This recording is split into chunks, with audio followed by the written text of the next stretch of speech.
mengkafirkan. Maka beliau bantah tuduhan-tuduhan tersebut. Beliau tegaskan, wala ukaffiru ahadan minal muslimina bidhanbin.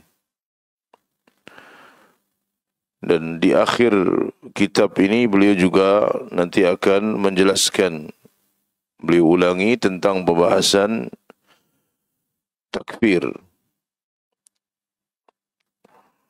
yang menunjukkan bahawa tuduhan yang dilancarkan kepada beliau adalah tuduhan-tuduhan yang dusta, yang tidak benar, yang mengatakan bahawa Syekh Muhammad bin Abdul Wahab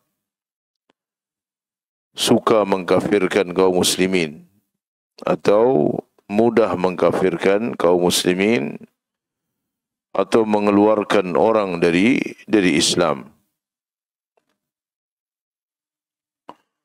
Maka di sini beliau tegaskan, wala ukaffiru ahadan minal muslimina bidhanbin. Dan aku tidak mengkafirkan seorang pun dari kaum muslimin karena sebab dosa. Wala ukhrijuhu an dairatil Islam, dan aku tidak mengeluarkannya dari keislaman. Syekh Shalih bin Fauzan al-Fauzan beliau menjelaskan, wa kadzalika ma qalahu asy-syaikh huna huwa aqidatu ahli sunnati wal jamaah. Apa yang ditegaskan oleh Syekh Muhammad bin Abdul Wahhab di sini itu termasuk akidah Ahlus Sunnah wal Jamaah.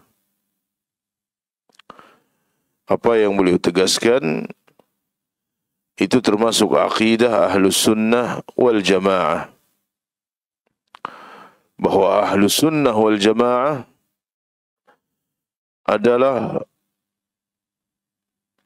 orang yang paling berhati-hati di dalam bab takfir, di dalam menyematkan tuduhan takfir. Mereka orang yang paling berhati-hati. Walaupun musuh-musuh mereka selalu menuduh bahawa Ahlus Sunnah gampang mengkafirkan, atau Salafiyun gampang mengkafirkan. Padahal mereka adalah orang yang paling berhati-hati. Mereka mengikuti dhawabit yang disyaratkan oleh para ulama rahimahumullahu jami'an.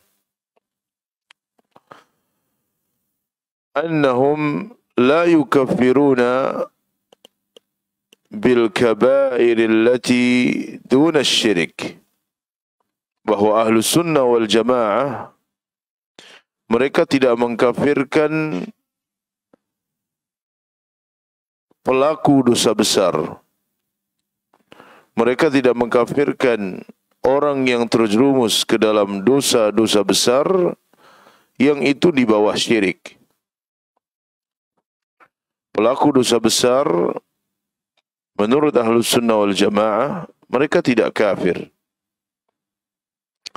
Kazina was-sariqati wa syurbil khamri wa aklir riba. Seperti zina, mencuri, minum khamar, makan riba. Hadhihi kabair mubiqat. Ini adalah dosa-dosa besar yang mubiqat, yang menghancurkan. Walakin la yahkumuna ala sahibiha bil kufri. Tetapi Ahlus Sunnah wal Jamaah mereka tidak menghukumi para pelaku dosa besar dengan kekufuran. Mereka tidak mengatakan bahawa yang berzina itu kafir, yang mencuri itu kafir, atau yang minum khamr itu kafir, yang membunuh itu kafir, dan seterusnya. Ya. Dan kabair, yang dimaksud dengan kabair adalah setiap dosa yang terdapat ancaman dengan neraka, itu disebut dengan al-kabair. Dan tentu bertingkat-tingkat kabair ini. Ahlus sunnah tidak menghukumi orang yang terjerumus ke dalam dosa-dosa besar itu dengan kekufuran. Bal yahkumuna alaihi annahu naqisul imani. Tetapi Ahlus Sunnah menghukumi para pelaku dosa besar bahwa dia naqisul iman, kurang imannya. Ya, kurang imannya. Fahiya kabair. Maka itu adalah dosa besar, tunqisul iman, yang mengurangi keimanan seseorang. Wa hukmu sahibiha annahu tahta masyiatillah. Dan hukum bagi pelaku dosa besar itu di bawah kehendak Allah. In syaa 'adzabahu wa in syaa ghafara lahu. Jika Allah berkehendak, Allah ampunkan. Jika Allah berkehendak, Allah akan siksa dia. Itu adalah hukum bagi ahlul kabair, pelaku dosa besar. Ya, pelaku dosa besar. Ini adalah aqidah Ahlus Sunnah wal Jamaah, bahwa orang yang melakukan perbuatan dosa besar, terjerumus ke dalam kabair, mereka itu naqisul iman. Mereka mukmin tetapi naqisul iman. Mukmin tetapi kurang keimanannya. Tidak menghukumi mereka dengan kekufuran. Allah berfirman, Inna Allah la yaghfiru an yushraka bihi wa yaghfiru ma duna dhalika liman yasha. Sesungguhnya Allah tidak mengampuni dosa syirik, ya, dan mengampuni dosa selain syirik bagi siapa yang Allah kehendaki. Fanahnu la nukaffiru illa man kaffarahu Allah wa rasuluh bil adillati minal kitab was sunnah wa bi ijma'i ahli ilmi. Maka kita tidak mengkafirkan kecuali siapa yang dikafirkan oleh Allah Subhanahu wa taala dan dikafirkan oleh Rasulnya sallallahu alaihi wasallam dengan dalil-dalil dari Al-Quran dan Sunnah serta ijma' para ulama. Ya, ijma' para ahli ilmu. Kita Ahlus Sunnah wal Jamaah tidak mengkafirkan kecuali siapa yang dikafirkan oleh Allah. Siapa yang disebut oleh Allah dia itu kafir, maka kita harus mengkafirkannya. Yang ditetapkan oleh Nabi SAW dia kafir, maka kita harus mengkafirkannya dengan dalil-dalil dari Al-Quran dan Sunnah dan dengan ijma' ahlul ilmi, dengan ijma', dengan kesepakatan para ulama. Wa amma an nukaffira bil kaba'ir allati duna asy-syirki فهذا مذهب الخوارج والمعتزلة الضلال الذين يحكمون على مرتكب الكبائر أنهم كفار وأنهم مخلدون في النار. Dan jika kita mengkafirkan pelaku dosa besar selain perbuatan syirik, maka ini adalah madhab kaum khawarij. Ya, madhabnya kaum khawarij, kaum mu'tazilah yang tersesat, di mana mereka di antara akidahnya adalah menghukumi para pelaku dosa besar bahwa mereka itu kafir dan bahwa mereka kekal di neraka. Ya, Maka ini adalah mazhab yang sesat. Oleh kerana itu para ulama rahimahumullah jami'an, mereka menyebutkan bahawa dalam masalah murtakibil kabirah, pelaku dosa besar, atau hukum terhadap para pelaku dosa besar, itu ada 3 golongan. Khawarij dan Mu'tazilah yang mengkafirkan pelaku dosa besar. Kaum Khawarij, mereka mengkafirkan pelaku dosa besar, bahawa pelaku dosa besar kafir, khalidun finnar, kekal di neraka.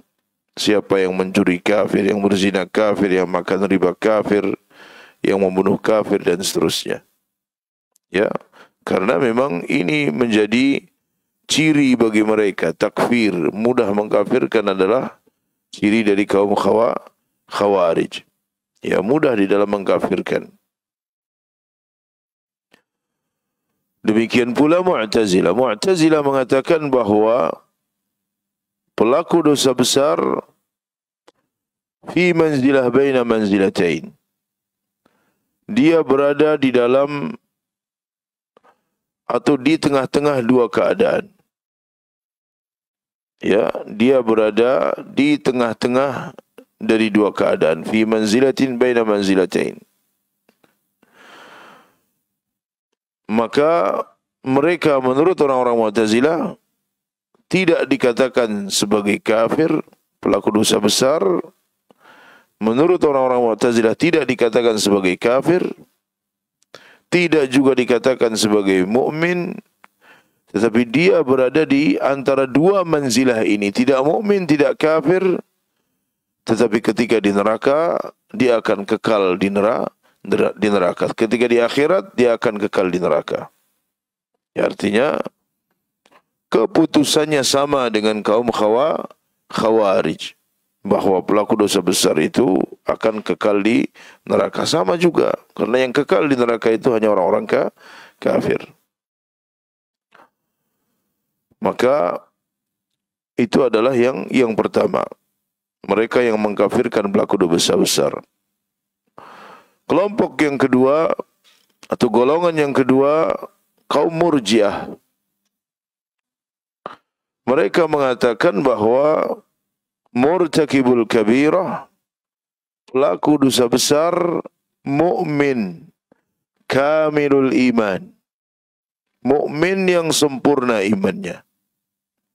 Ya, mukmin yang sempurna imannya.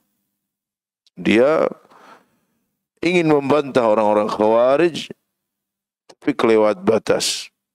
Ya, mereka mengatakan bahawa pelaku dosa besar itu mukmin,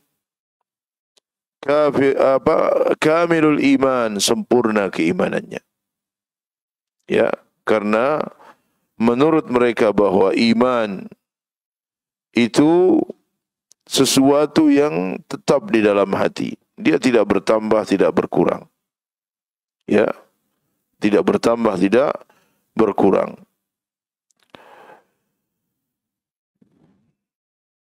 Kemudian kelompok atau golongan yang ketiga adalah Ahlus Sunnah wal Jamaah.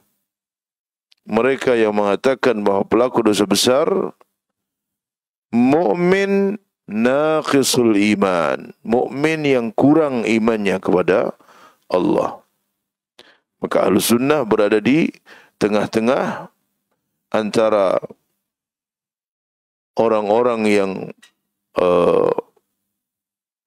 ifrat, yang berlebih-lebihan dari kalangan kaum Khawarij dan Mu'tazilah, dan antara kaum Murji'ah.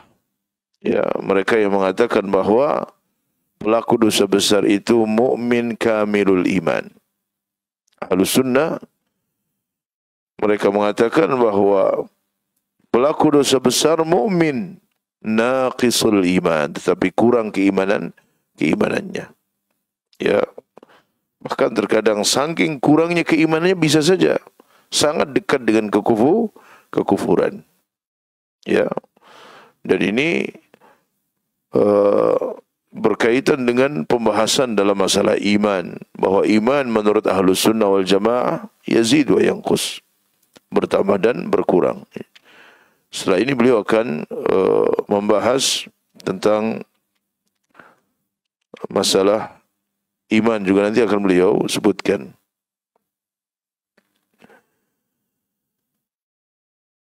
Nas'alullah al-afiyah, hadha mu'taqadun batilun yukhaliful adillah.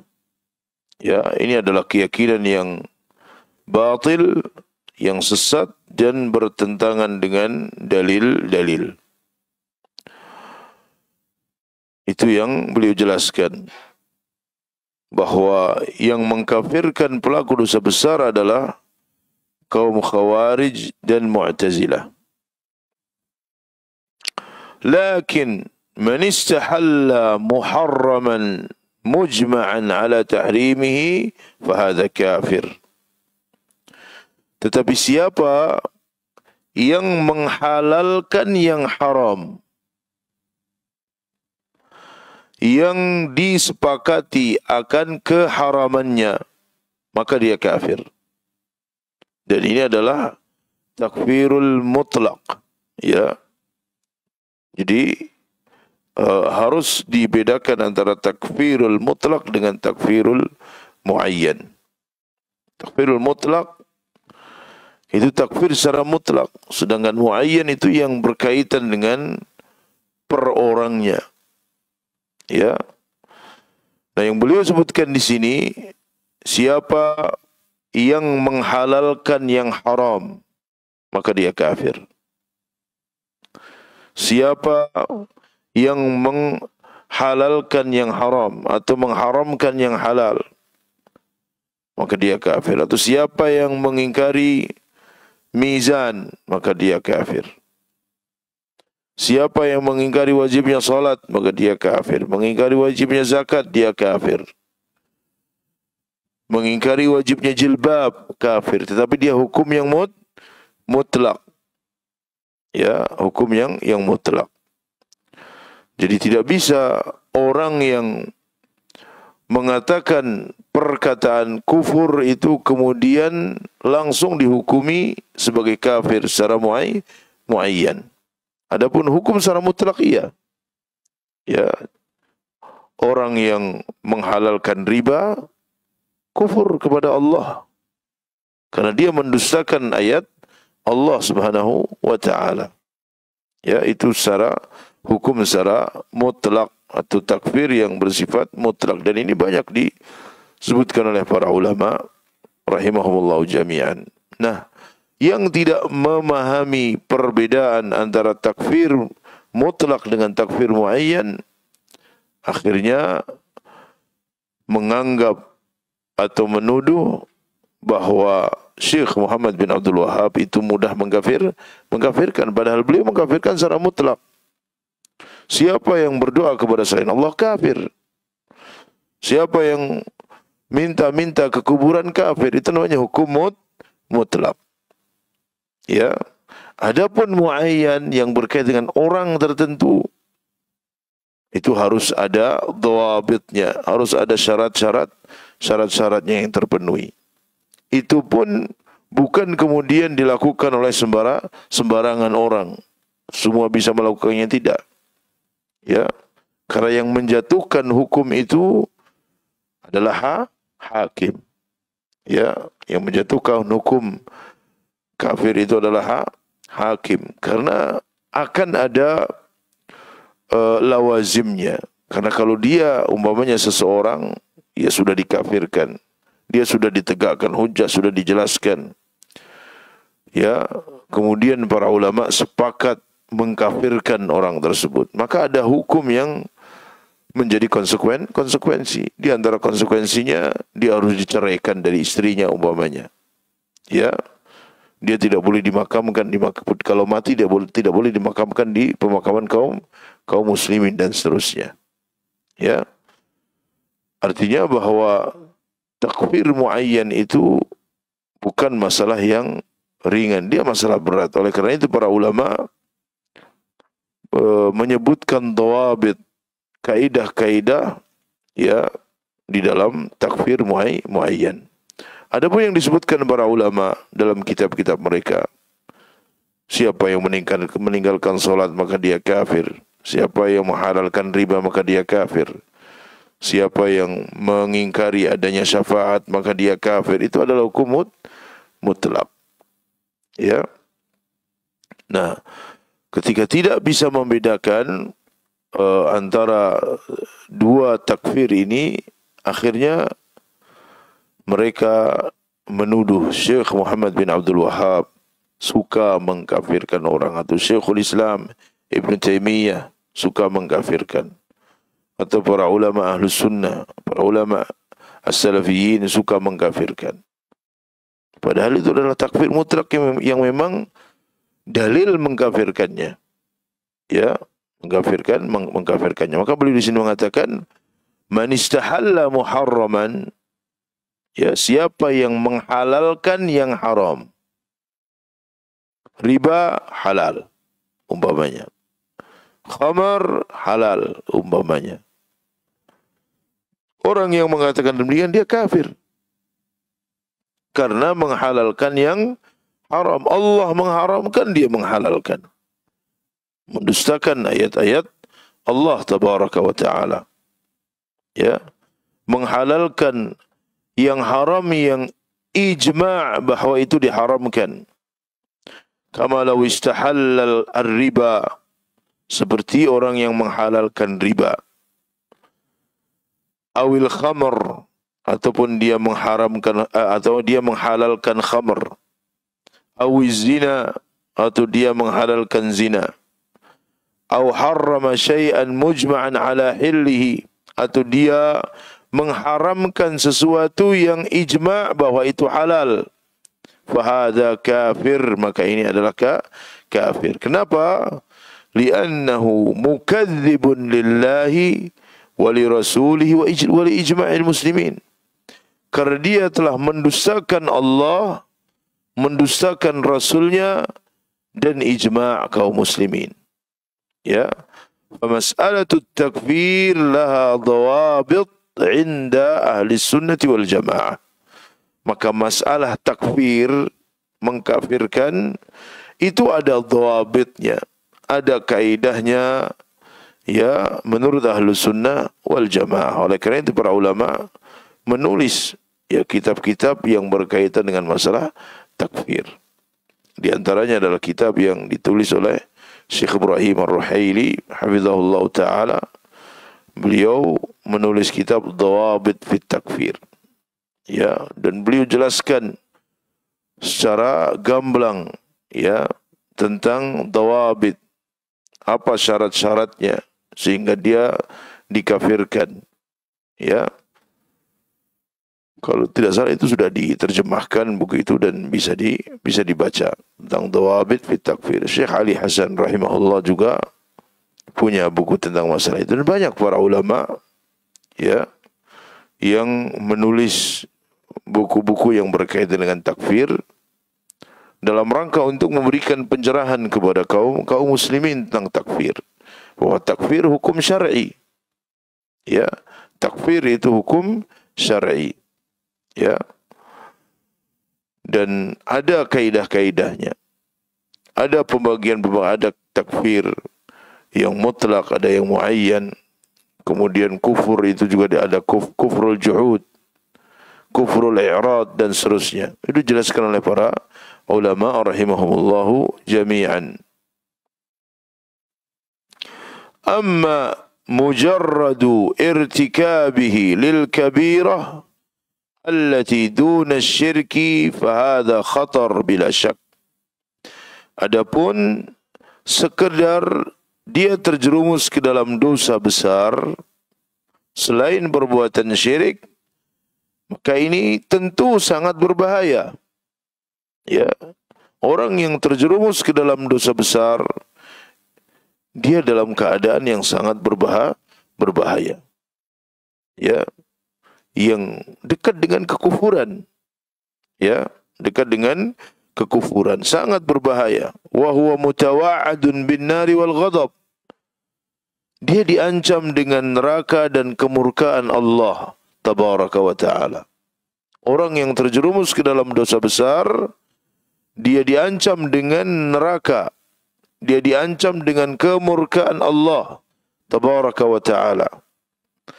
Lakin la nahkum alaihi bil kufri. Tetapi kita tidak boleh menghukumi dia sebagai kafir. Ya, tidak syak, tidak ragu bahwa dosa-dosa besar itu baridul kufur. Ya, yang bisa membawa seorang kepada kekufuran. Ya, dosa-dosa besar. Bahwa dosa besar itu sangat berbahaya, dia diancam dengan neraka, diancam dengan kemurkaan Allah tabaraka wa ta'ala, lakin la nahkum alaihi bil kufri. Tapi kita tidak boleh menghukumi dia dengan kekufuran. Bal naqul innahu mu'minun naqisul iman. Tetapi kita katakan bahwa orang yang melakukan dosa besar, yang terjerumus ke dalam dosa besar, dia mukmin, tetapi naqisul iman, kurang imannya kepada Allah. Karena iman itu yazid wa yanqus. Iman itu bertambah dan berkurang. Dia bertambah dengan ketaatan-ketaatan dan berkurang dengan dosa, dengan perbuatan-perbuatan maksiat. Dan bisa saja kurangnya iman itu bisa sangat dekat sekali dengan kekufuran. Tetapi selama dia tidak melakukan kekufuran, dia tidak kafir. Ya, dia masih muslim, dia masih mukmin naqisul iman. Dan seandainya dia mati dalam keadaan belum bertaubat kepada Allah, pelaku dosa besar, dia meninggal belum bertaubat kepada Allah, maka dia di bawah kehendak Allah. Jika Allah berkehendak, Allah akan ampunkan dia. Jika Allah berkehendak, Allah akan azab dia. Tetapi dia tidak kekal di neraka. Ya. Karena dia harus dibersihkan dulu dirinya dari dosa-dosa. Para ulama menjelaskan bahwa pembersihan dosa, ya, dibersihkannya dosa-dosa seseorang bisa ketika dia di dunia, ya, dengan berbagai macam musibah-musibah yang menimpa dirinya, ujian-ujian dan seterusnya. Bisa ketika dikubur, ya, dan bisa juga ketika di akhirat dia dimasukkan ke dalam neraka. Tetapi dia tidak kekal. Ya, karena setiap mukmin pasti akan masuk surga. Ada yang yadkhuluna al-jannata bighairi hisabin wala azab. Ada yang masuk surga tanpa hisab dan tanpa azab. Ada yang masuk surga harus masuk ke neraka dulu. Ya. Karena dia harus dibersihkan dari dosa-dosanya. Oleh karena itu banyak hadis-hadis yang menjelaskan tentang bahwa keimanan seseorang, sedikit apapun keimanannya itu akan bermanfaat di akhirat. Akan bermanfaat. Disebutkan dalam hadis Bukhari, dalam hadis Muslim, bahwa akan dikeluarkan, Allah berfirman, akhriju minan nar, keluarkan dari neraka, man kana fi qalbihi mithqalu dzarratin min iman. Siapa yang di hatinya terdapat sebiji dzarrah keimanan, walaupun sebiji dzarrah, dia akan dikeluarkan oleh Allah dari neraka. Ya, dan Nabi SAW bersabda, syafaati li ahlil kabairi min ummati. Syafaatku, aku akan peruntukkan para pelaku dosa besar dari umatku. Akan dapat syafaat dari Nabi SAW. Ya, dia akan dikeluarkan dari neraka. Sebagaimana juga orang-orang saleh akan menolong para sahabatnya, ya, untuk dikeluarkan dari neraka. Dan ini hadis-hadisnya sahih. Ya.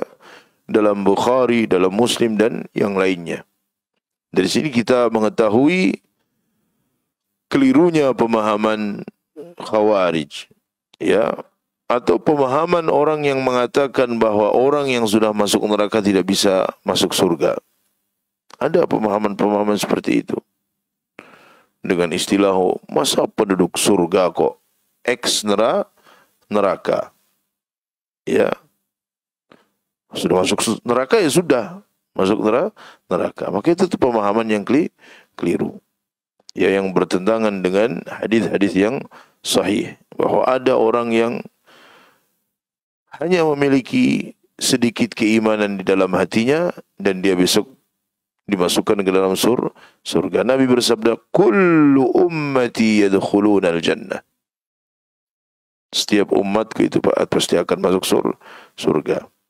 Ya, kecuali jika dia terjerumus ke dalam pembatal keislaman dan mati dalam keadaan kafir. Siapa yang mati dalam keadaan kafir, ya dia masuk neraka. Siapa yang mati dalam keadaan syirik, dia akan kekal dalam neraka. Ya. Bal naqul innahu mu'minun naqisul iman. Wa fil akhirati huwa mu'arradun lil wa'id alladhi warad. Dan di akhirat dia terancam dengan azab yang disebutkan. Insyaallahu afa anhu, jika Allah berkehendak Allah akan ampunkan. Wa insya'a adzabahu, jika Allah berkehendak Allah akan azab dia. Walakin idza azzabahu la yukhalladu fin nari kal kuffar bal yakhruju minha ila al jannah.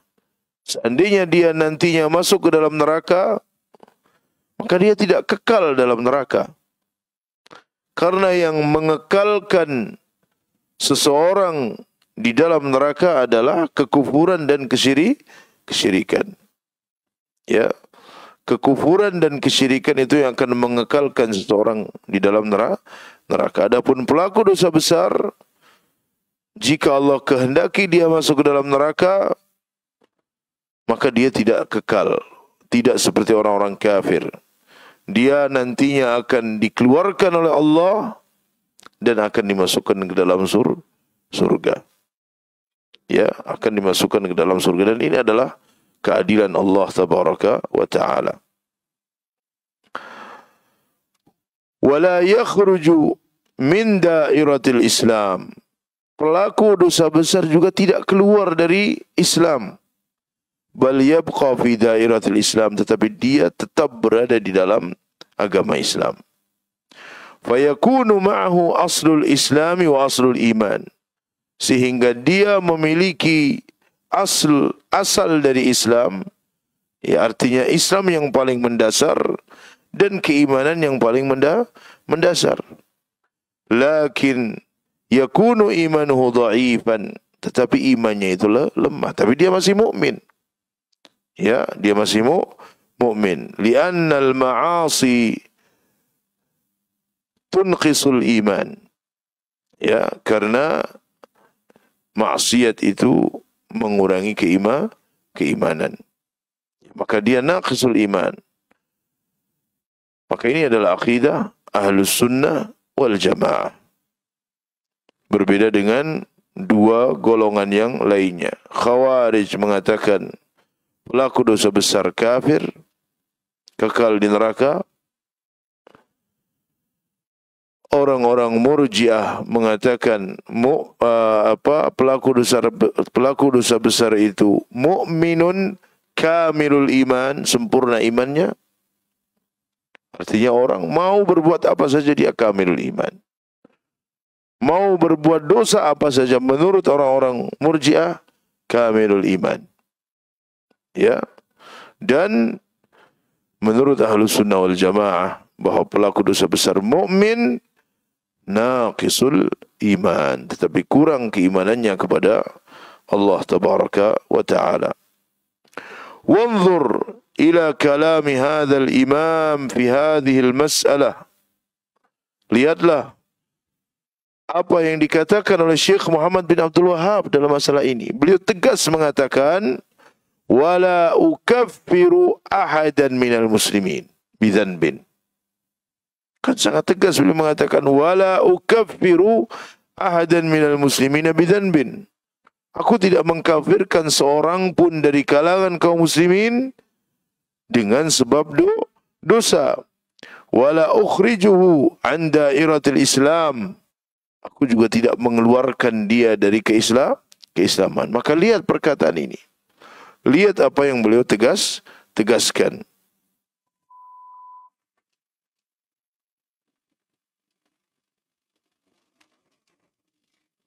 Makanya beliau di sini di akhir pembahasan, ya, beliau mengatakan,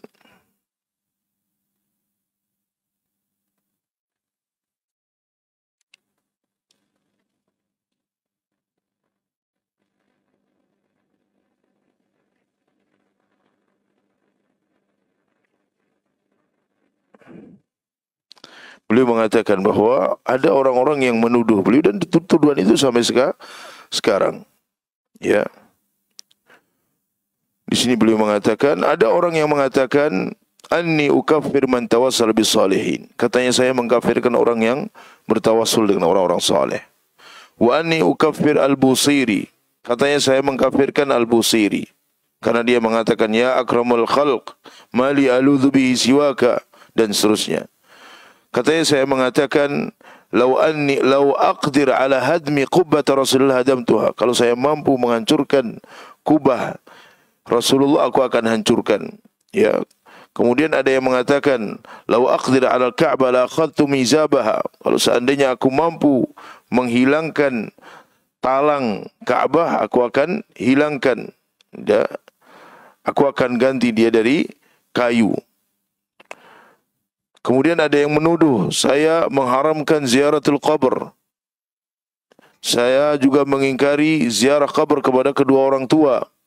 Atau saya mengkafirkan orang yang bersumpah dengan selain Allah. Wa anni ukaffir Ibn al-Farid. Atau orang yang mengatakan saya mengkafirkan Ibn al-Farid wa Ibn al-Arabi. Dan semuanya, ya, kata beliau, jawabi an hadhil masail. Jawabanku terhadap tuduhan-tuduhan ini, subhanaka hadza buhtanun azim. Kata beliau, maha suci engkau ya Allah, ini adalah kedustaan yang sangat besar. Ya, kedustaan yang sangat besar. Ini tidak benar. Ini di akhir pembahasan kitab Risalah ila Ahlil Qasim. InsyaAllah nanti akan kita baca. Maka kata beliau di sini, wanzur ila kalami hadzal imam. Coba lihat, perhatikan perkataan Syekh Muhammad bin Abdul Wahhab. Yang allati qala anhu khusumuhu. Yang para musuh-musuhnya mengatakan innahu yukaffirul muslimin. Katanya beliau mudah mengkafirkan kaum muslimin. Ya. Fahuwa yanfi an nafsi hadhihi tuhmah al-batilah. Maka beliau tegaskan, beliau tiadakan tuduhan yang batil ini. Dan beliau menjelaskan kedudukannya, beliau jelaskan sikapnya. Dengan tegas beliau mengatakan, wala ukaffiru ahadan minal muslimina bidzanbin. Ya, aku tidak mengkafirkan seorang pun dari kalangan kaum muslimin karena sebab mereka terjerumus ke dalam dosa. Karena sebab mereka terjerumus ke dalam dosa. Adapun perkataan-perkataan beliau tentang takfir, maka itu takfirul mutlak sebagaimana ulama-ulama yang lain. Ya. Man ankara azab al-qabr faqad kafar. Man istahalla riba faqad kafar. Siapa yang mengatakan riba halal, kafir. Siapa yang mengatakan jilbab tidak wajib, kafir. Siapa yang mengatakan tidak ada hisab, tidak ada mizan, tidak ada sirat, dia kafir. Itu adalah takfirul mutlak. Jika ada orang yang ngomong seperti itu, nah itu yang kemudian harus ada dhawabitnya, harus ada kaidah-kaidahnya. Harus ada iqamatul hujjah, ditegakkan hujjah, dijelaskan sampai dia faham. Kenapa dia ngomong seperti itu? Makanya Imam Ahmad rahimahullah, beliau tidak mengkafirkan Al-Ma'mun. Al-Ma'mun, Khalifah Al-Ma'mun mengatakan Al-Quran makhluk. Beliau secara umum, hukum umum beliau mengatakan man qala bi anna Al-Quran makhluk fa huwa kafir. Siapa yang mengatakan Al-Quran itu makhluk, dia kafir. Tetapi Imam Ahmad, beliau tidak mengkafirkan Al-Ma'mun. Karena dia punya syubhat. Al-Ma'mun itu ada syubhatnya yang harus dijelaskan. Ya, itu adalah salah satu contoh. Maka masalah takfir adalah masalah yang sangat berbahaya. Ya, ada yang bermudah-mudah untuk mengkafirkan mereka adalah ahlul ifrad, ada yang tafrid seperti orang-orang Murji'ah. Ahlus sunnah wal jamaah berada di tengah-tengah di antara kesesatan Khawarij dan kesesatan Al-Murji'ah. Dan selalu Ahlus Sunnah berada di tengah-tengah. Dalam masalah takdir, berada di tengah-tengah antara kaum Qadariyah dan Jabriyah. Dalam masalah asma wa sifat, berada di tengah-tengah antara kaum Mumatsilah dan kaum Mu'attilah. Dan seterusnya.